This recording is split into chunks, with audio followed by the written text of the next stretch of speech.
Good morning and welcome to another episode of Brian Built 360. Special episode here at the family business. Drove the 7.3 cross country, California, New Jersey, through Texas in that crazy ice storm that just happened here. 2021 is shaping up to be a great year. Got a special episode. I'm going to be doing the O-rings and gaskets on the oil cooler on the 02 7.3 diesel. Happy to be here. I've got my toolbox that has everything I could ever want to do any of the work I need to do on any of this stuff. I've got a lift. Mind you, it took 20 years for me to fight with my old man and leaving the family business to get a lift here, but that's family. So we're going to throw the truck up on the lift. I got to drain the coolant out first. I got to drain the oil out, and then we're going to start to pull the oil cooler out of there, and I'll show you how that's all done. So we've got everything lined up on the frame to put the truck up on the lift. I did a little shake test so we don't fall off the lift. We don't want that. We don't want anyone getting hurt, especially my truck. And then so it's gonna go up on a Tuesday. I'm so scared right now. Your oil cooler is made up of 2 aluminum housings and then has a steel pipe in between with passages for oil and coolant to go through. In most cases, these start to leak when the temperatures drop. This truck spent most of its life in California, and weather's generally warm and dry there. This leak started on me. I drove from California to Texas right at the beginning of the big cold snap that just happened there. And I started the truck in a hotel parking lot, 25 degrees out, and it started dripping oil. I'm not going to go into the atomic molecular explanation of pressure and temperature or throw any thermal expansion coefficients at you and why this happens, but aluminum housing, steel, expand and contract at a different rate. It was cold out. The gaskets don't seal when it's cold, but then once it warms up, it stops leaking.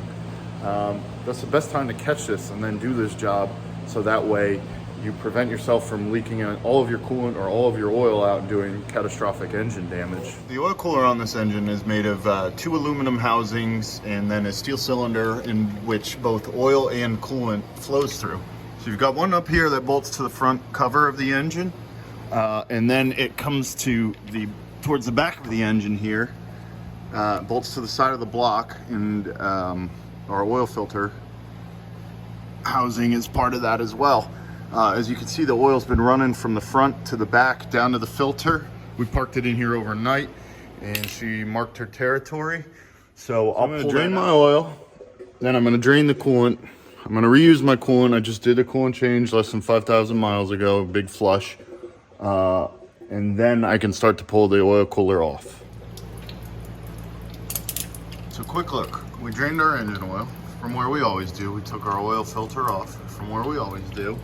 We drained our coolant from the radiator, from the drain plug, but we're also going to drain our coolant. You can see that plug up there that's already got a little Teflon goo on it from when I last did the service and flush this. We're going to drain our coolant from there too, because that's where the coolant is in the block. And even though we drain the radiator, it all doesn't come out. So in a perfect world, we get a 1/4 inch extension on a 1/4 inch ratchet, and we put it in there, and you should be able to turn that out. No problem. There is one on the passenger side as well, but we're gonna skip that. It's above the starter. You can get to it without taking the starter out. If you're exposed to rusty conditions or areas where you can't get that out, you might want to skip this step. I haven't figured out a clean and easy way to do this either.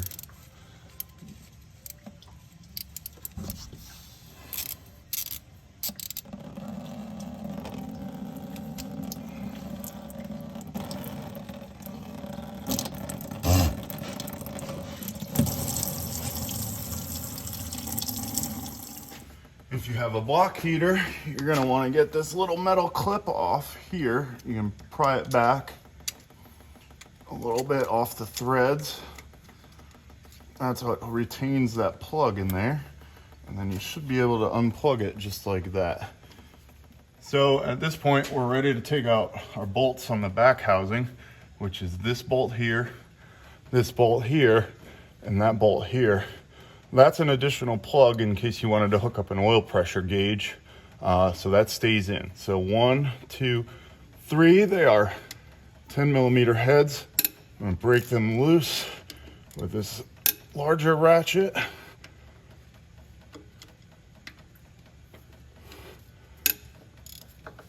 And I'm gonna get in there with an electric ratchet.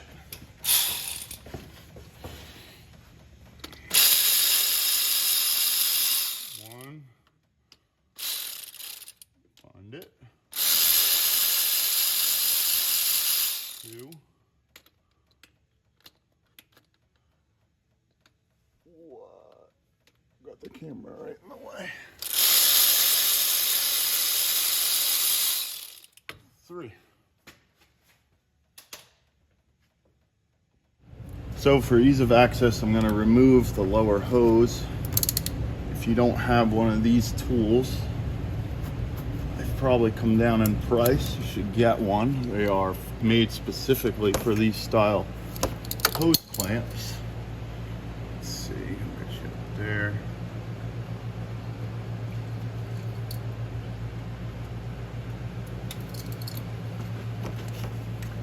That way you don't have to finagle with needle nose or channel locks. We'll take that out. So now we're gonna get up to the front bolts here on the front cover. I'm gonna take that extension out. I'm gonna break those loose. Let's see here.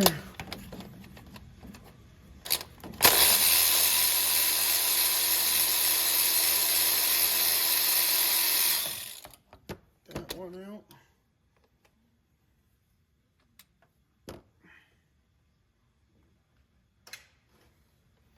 So I just took my thermostat, or the lower radiator hose outlet out too, because it was a little rusty, so I'm gonna have to clean it up. All right, so then we're gonna get into that top bolt.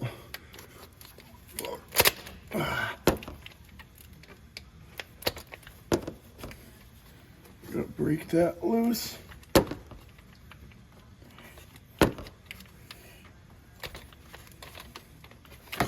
Okay, this gun doesn't have the power, so we'll go and start with the old-fashioned method of a ratchet. Good old trusty. Man. Okay. Alright, break that loose. Cool. Ooh. Switch back over to the ratchet. And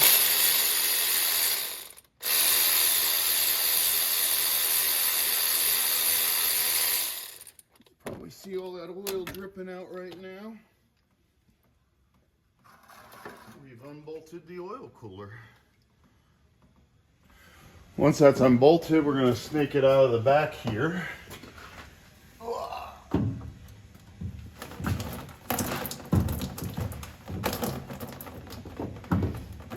Takes a little twisting and finagling, but then it'll come right out.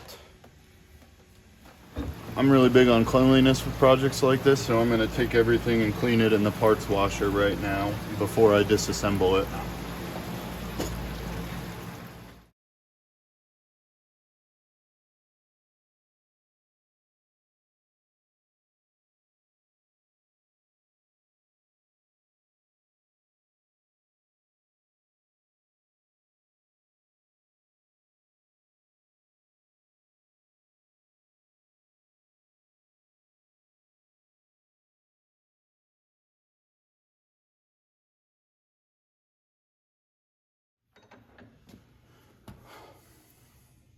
So the housing on these are all pressed together with the O-rings to create that seal. So there's no bolts that hold this all into the cooler. So what I'm going to do, I put this one housing up to the end here in the vise. I'm not cranking down too tight because you can crush this cooler.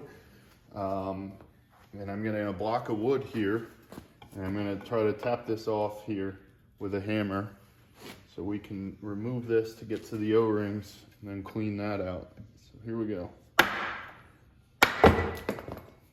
Just like that.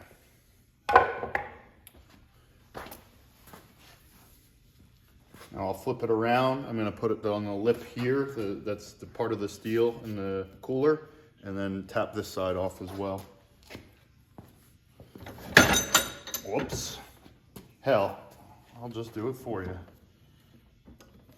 I should be careful that it doesn't fall on the floor like that last one did. Don't want to crack anything.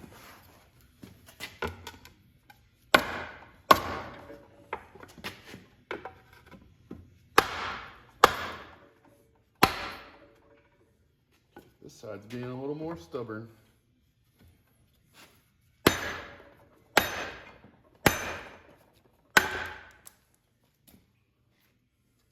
Ooh.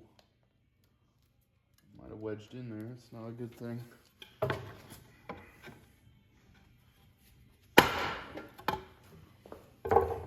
see if I can. There we go.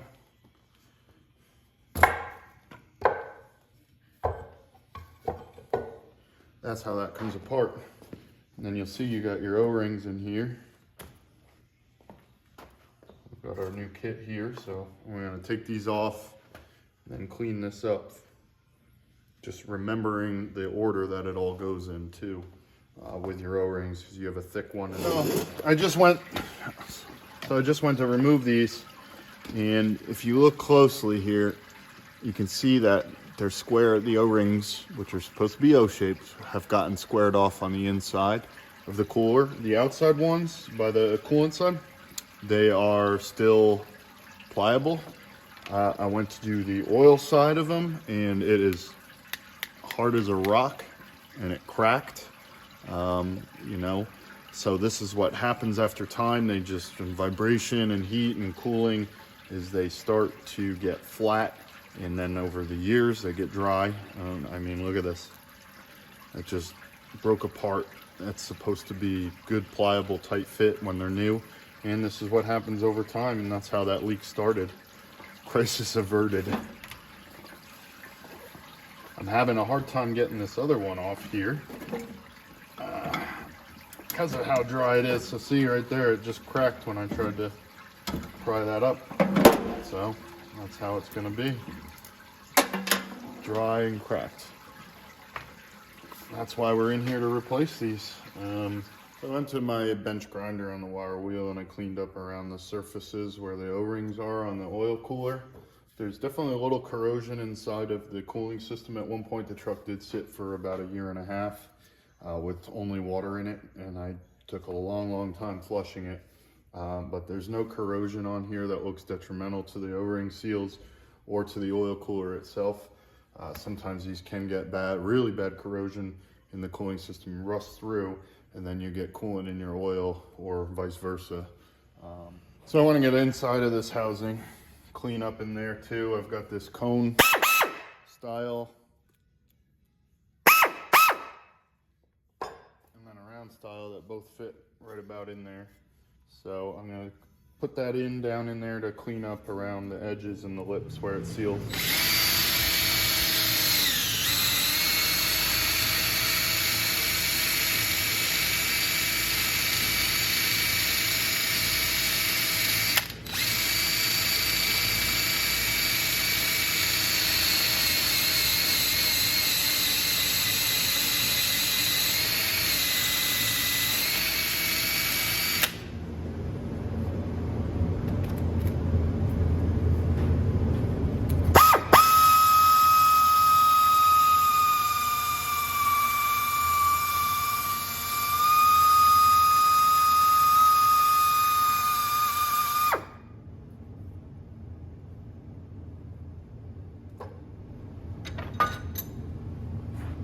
So you see that got in there, cleaned out all the old green and black O-ring material that was in there, and I'm gonna go back to the parts washer and clean that out better because I left that oily residue inside of it.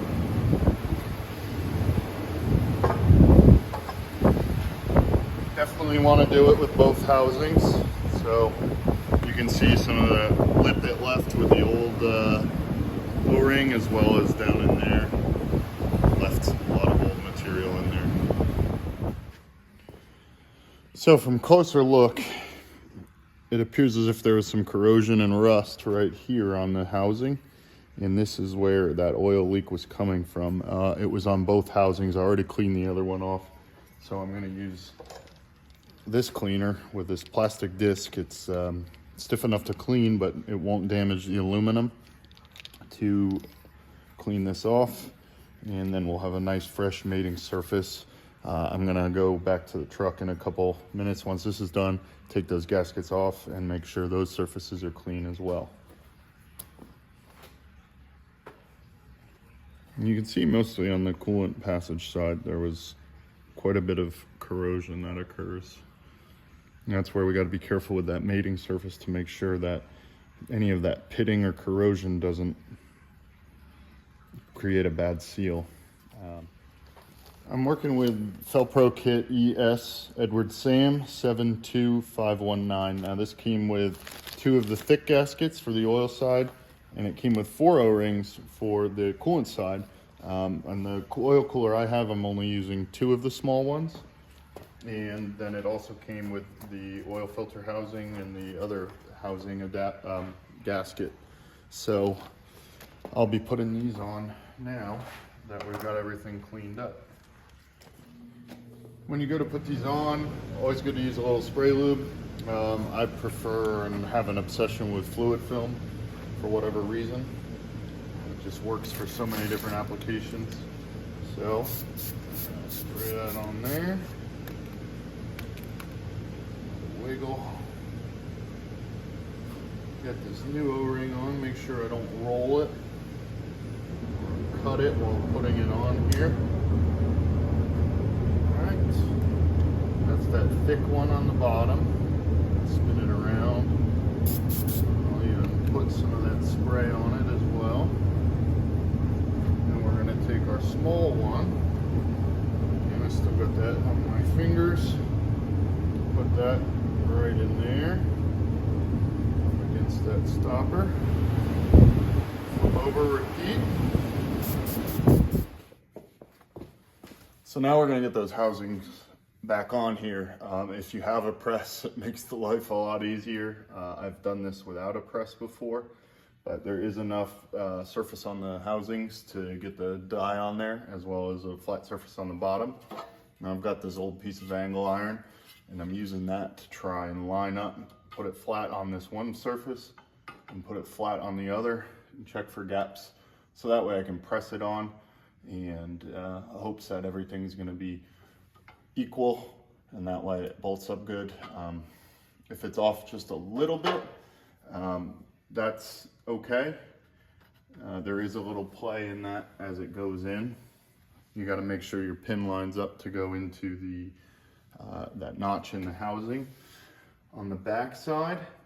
So I'm actually, if you look here, I don't like where that pin's lining up, so I'm gonna clock the cooler a little bit so it's more towards the middle of these notches, and then get that angle iron back in there to try and match up the surfaces. So luckily we're still at a pretty easy place, and I can just do that. Get sure that's there. Then I'll get my angle iron again. And that is off by a lot, so I gotta clock this one now. There is a pin on both sides, but there's not a notch on this one. So we're doing this just so we can get these as close as possible. There we go. Surfaces are flat. And then we can press it together.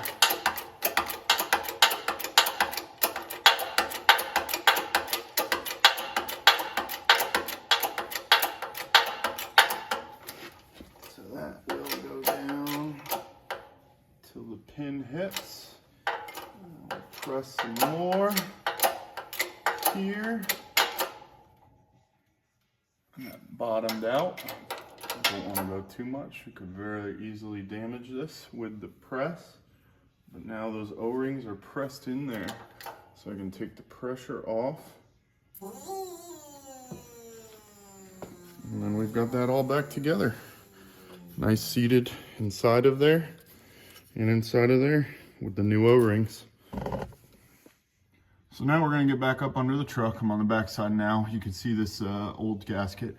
And as you can see around the cooling system, there's just all that rust that built up. You know, and that's can also, you can see the O-ring got deformed in there, and that's where those leaks start to occur. So I'm gonna get this old gasket off. Tried by hand, I couldn't get it. So I got this little scraper. We'll take that off. Oh yeah. Yeah, look at that, gross. Yucky. All right, then I'm gonna go get that plastic cleaning brush and do all this surface and clean that up as well. Look at that corrosion in the cooling system that heavily affected this.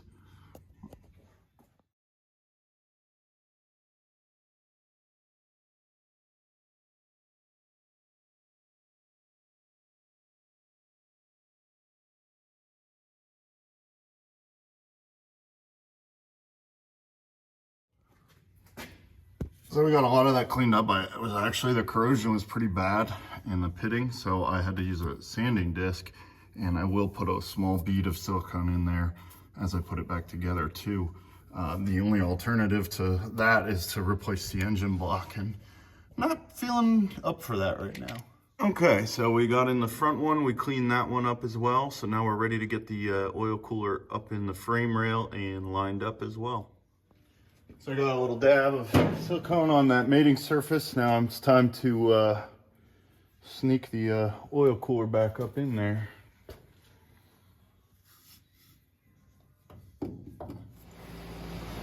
Okay, so now that we got that, we're gonna put our gasket in. I've got my bolts all cleaned up on the wire wheel. I'm gonna throw a bolt through there to hold that gasket in place.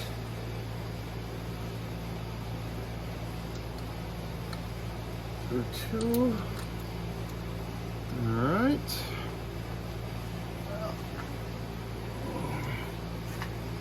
I'm gonna throw that up.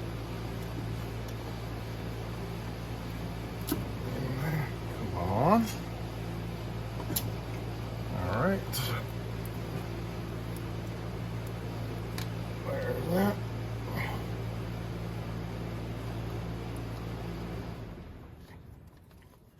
Okay.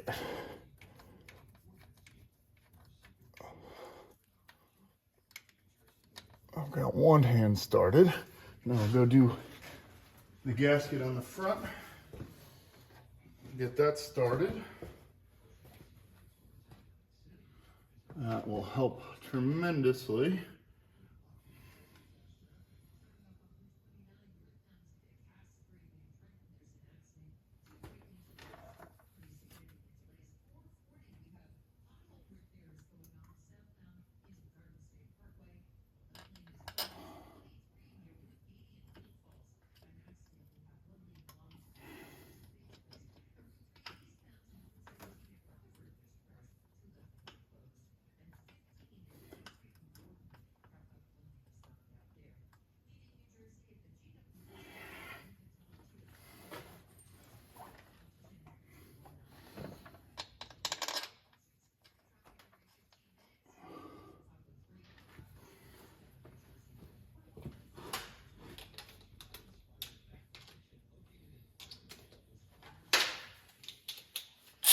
So I'm just getting one bolt started up front.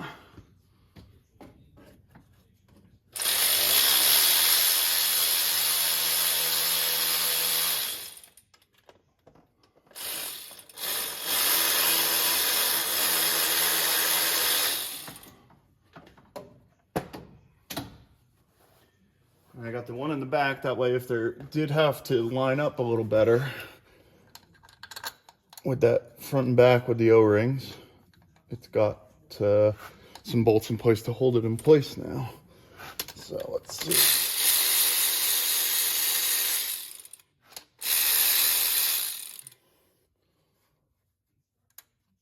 Okay, so that's through the gasket. Get those started in there.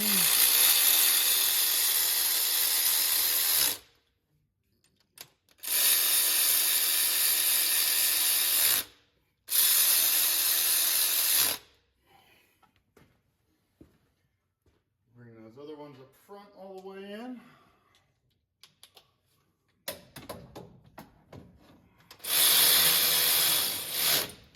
So what just happened is when I tighten the back, that's flat on the mating surface. So that keeps it flat. Now up here was a little cocked. So by tightening it and with those O-rings lubricated, it will pull itself into the area it needs to be clocked properly for the flat mating surface. All right, now that those are in, I'm gonna get the torque wrench and torque these bolts down.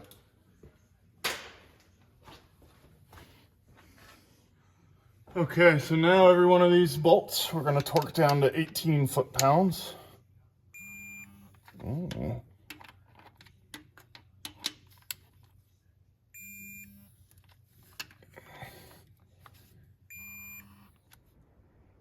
Okay, we are at the point now where we can start putting everything back together. So I am going to get this oil filter. I'm going to fill it up with oil first. These will actually hold about 2 to 3 quarts on the ground. So I put my oil filter back in here upside down. I do this with every oil change, but it's especially important with this project because you've drained all the oil out of the oil cooler and it can cause the system to run dry.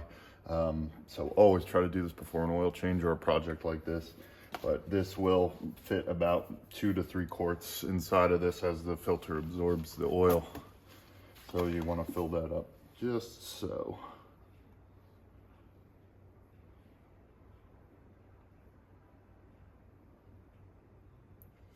Okay, so we actually put 2 quarts of oil in that filter, screwed that back on. We got the oil drain plug back on. I'm going to put this plug back in now for the block drain. Yeah, that's pipe thread, so you want to put new Teflon on it, and I'm gonna tighten it down until it's snug as a pug in a rug. And now we're gonna get that block heater plug back up. Again, I'm obsessed with fluid film. I'm gonna spray it. That'll help with a watertight seal. Line the terminals up, yeah, and then push that retainer back on. Snug. So when I took the old water outlet housing off, it was pretty rusted inside and the O-ring on it was shot, so I had to go get a new one. I got a new lower radiator hose too. We're gonna throw that in now. Just cleaned up the bolts. We'll put that back in. So our new lower hose is in. Everything's hooked up tight. I cleaned up the ground as well for the engine block while I was under here. Closed up my drain petcock, and now I'm going to bring the truck down on the lift and fill it with oil and coolant. Okay, so we've filled up our oil. We're filling back up our coolant. I'm going to fire it up so I can bleed out the coolant and also top it off and check for leaks. At this point, we're up and running, and I'm going down, looking, checking the cooler there. I'm looking for leaks underneath. I don't see anything. I'm looking here where the housings are pressed together that we did. Looking into that. Both front and rear, no leaks. Nothing near the oil filter housing back there. I did spray it with a coating so it wouldn't rust. So we look like we're in good shape. Now we just gotta drive it and get it to operating temperature and double check again. Great news. Weather was conveniently 25 degrees out this morning, which was when the leak started. So I fired up the truck, got underneath, checked that mating surface with the new gaskets. I checked the 2 housings with the O-rings. I checked my oil to see if any coolant got in it. Checked my coolant to see if any oil got in it. Just checking for cross-contamination. Everything checked out. No more leaky leaks. So we're in good shape. So by taking those extra steps to make sure everything's clean and assembled properly, and we use our torque wrench, we have good results. Legitimately going to hit 279,000 miles in 3.7 miles. I expect to get another 279,000 miles out of this, and by doing good work and good maintenance, I'm sure we'll be able to do that. Please like, subscribe, add comments, concerns. That's the complaint department down there where you type everything in. Do whatever you want. Send me some things you'd like me to work on. I got a bunch of different Fords right now I can work on. 5.4, 6.0, 7.3. We got an F750 with a cat diesel. If you need some tutorials on those, just send a comment and let me know. Be glad to help. Again, like, subscribe. Appreciate you watching. Hopefully we got the same results with your work on that. Have a good one.